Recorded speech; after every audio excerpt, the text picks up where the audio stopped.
Kinutlo gikan sa Ebanghelyo sumala ni San Lucas. Sa nahumana si Jesus og sulti, may usa ka Pariseo nga midapit kaniya sa pagpangaon. Busa miadto siya og nakigsalo kaniya.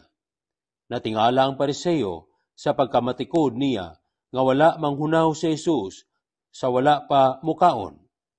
Tungod nini, mingon ang Ginoo kaniya, "Kamong mga Pariseo, naghinlo sa gawas nga bahin sa tasa og plato, apan ang sulod ninyo puno sa pagpanikas o kadautan.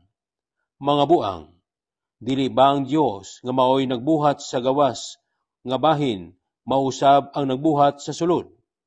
Apan ihatag ang anaa sa inyong mga tasa ug plato ngadto sa mga kabus ug mahinlo ang tanan alang kaninyo." Ang Ebanghelyo sa Ginoo. Pag-ampo. Wala nimo gisunod ang tradisyon nga paghugas og kamot sa wala pa mukaon, aron pagbukaw kanila sa ilang sayop nga naandan.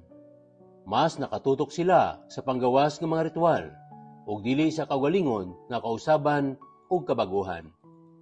Pukawa kami nga makamata sa imong kamatuoran, O Ginoo, nga ang among angay nga kabalaka dili kung unsa ang among panggawas o kung unsa ang pagtan-aw o ingon sa ubang tao, kung dili kung unsa kami kaputli o kamatinud-anon diya sa among debosyon o mga buhat kanimo.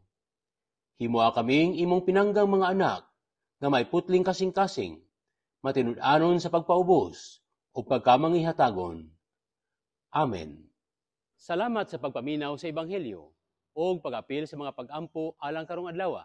Palihog subscribe, like, share, o follow aron makaabot pod kini sa uban. Og nga panalanginan ka sa Ginoo o ang imong panimalay sa ngalan sa Amahan, sa Anak, ug sa Espiritu Santo. Amen.